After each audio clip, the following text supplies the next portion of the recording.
what does film look like? Seriously, what does film look like? It's realizing that different film stocks don't have a look; they have a behavior. Film works best in a range of situations, and that range is set by the manufacturer. Whether it's Kodak or Fujifilm or any of the other third-party manufacturers. The film stock is going to have a certain profiling, right? The reds are going to do this, the oranges are going to do that, the blues may lean teal or royal blue. Those decisions that the manufacturers made, that they want the behavior of this film to look a certain way. The contrast may be super strong or really soft.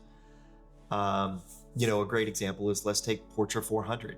We all know it, we all love it. It's a beautiful film stock. And if you picture like a portrait session in California in golden light, you're going to get a very particular look, a very specific look, right? You're going to get those beautiful skin tones, that real soft pastel sunset, really pleasing contrast ratios, right? It's a behavior of this film stock. But if you took Portra 400 and you shot a birthday party indoors and were in tungsten lighting and you underexposed it by 3 stops, are you going to get those same pleasing skin tones and pastel colors? Now, if you shoot a lot of film, you already know the answer to this. But if you don't shoot a lot of film or any film and you're curious, you may not know that you're not going to get that same look, that same behavior. It's going to be a completely different feel to the image based off of the light that you're feeding it.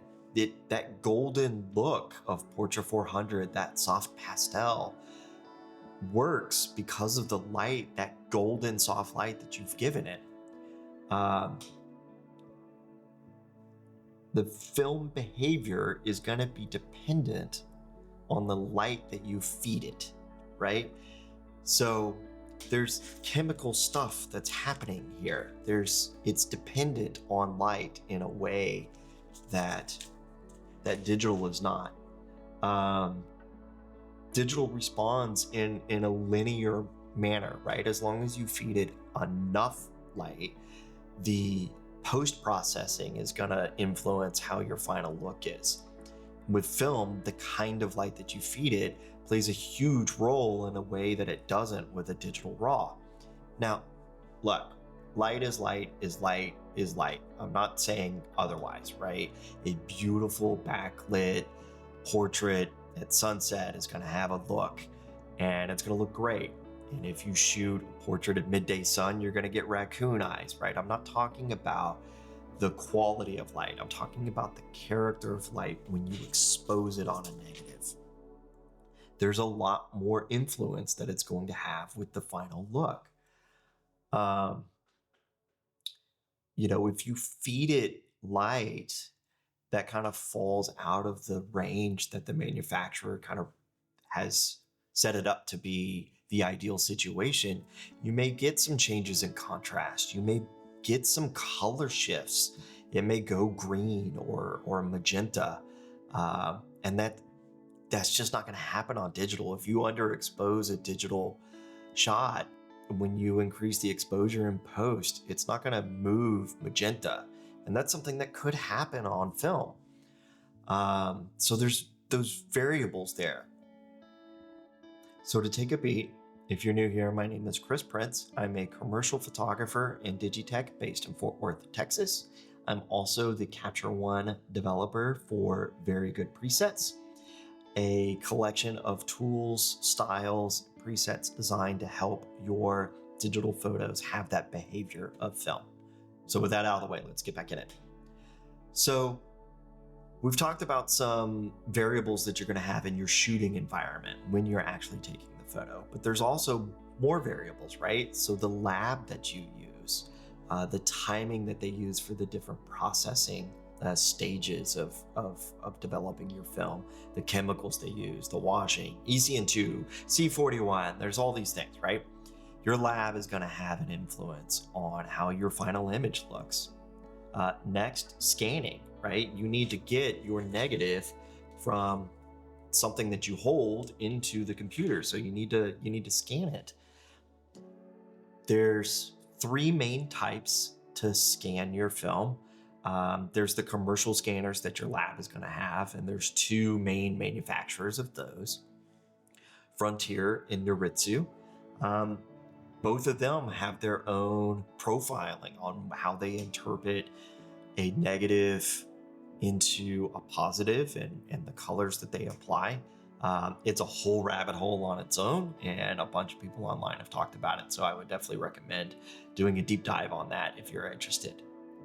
Next, you have flatbed scanners. I think these are kind of going out of vogue a little bit. I think they're a little slower of a process.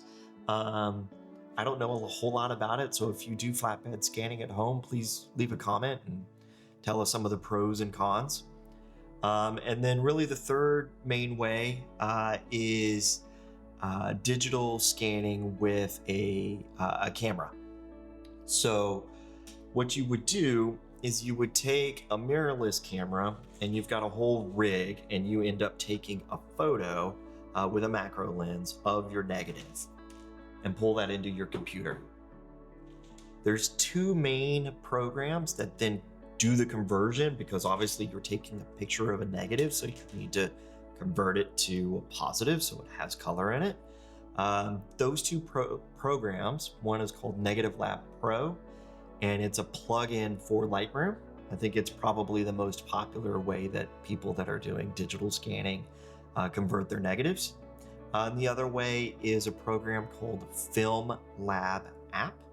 That's the one that I use. I really like how they process the film and make their conversion. So as someone that develops the very good presets trying to emulate film, I've had to really do a deep dive on what all this means, right? All these different variables, and come to term that there's like an expected character from each stock. Learning how film responds to light, that say gold 200 is warm and contrasty. Kodak Vision 3 500T loves that tungsten light. Tri-X has those deep, beautiful blacks, and Portra 800 has amazing film grain. You know, these are behaviors of the film stock. And but there's also so many variables, right? There's the environment that you shot it in. How did you expose it? Did you underexpose? Did you overexpose? That's going to play a role in how it looks. The lab that you use, the scanning software that you use. You know, you have a picture in your mind of what you think this film stock is going to look like. So how do I build an authentic product when there's so many different variables?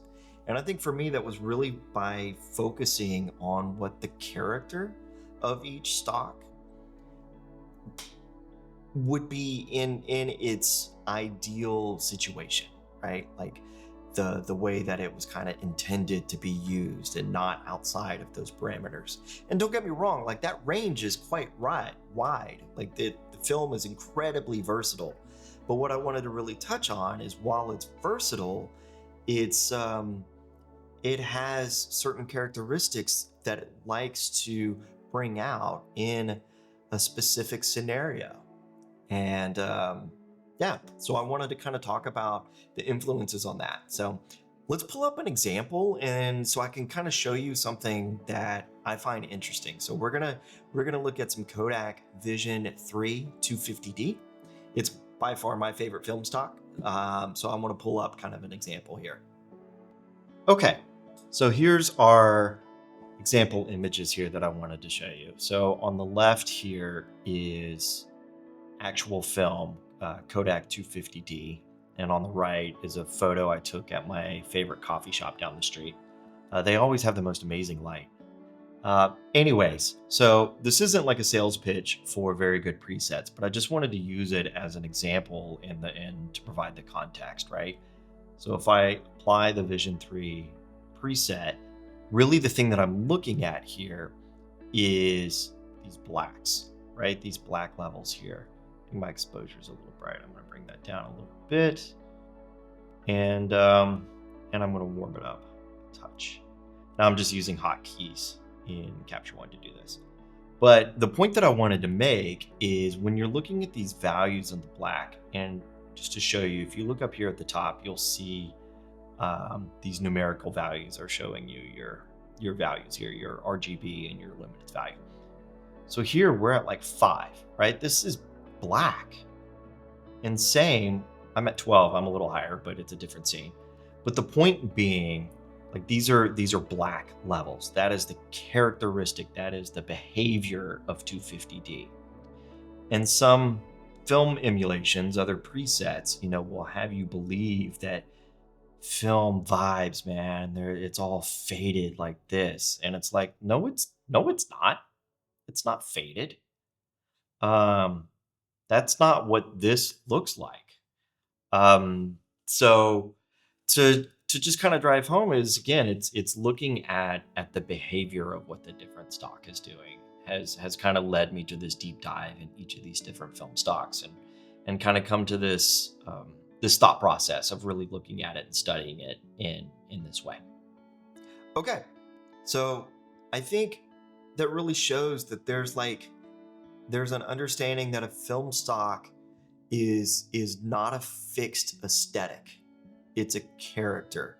It's a set of preferences. It's a behavior. So there's obviously like a huge online convo around film and shooting film and the pros and the cons and all the thing. And so I hope this adds to that conversation. If you shoot a lot of film, please leave a comment. What did I miss? If I got anything wrong, please share.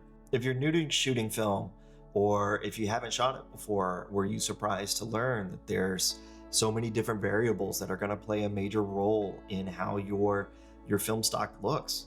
How the final photo is going to turn out is really dependent on so many different things, that you could take the same picture side by side and use different settings and use a different lab and use a different conversion process, that those photos can come out wildly different.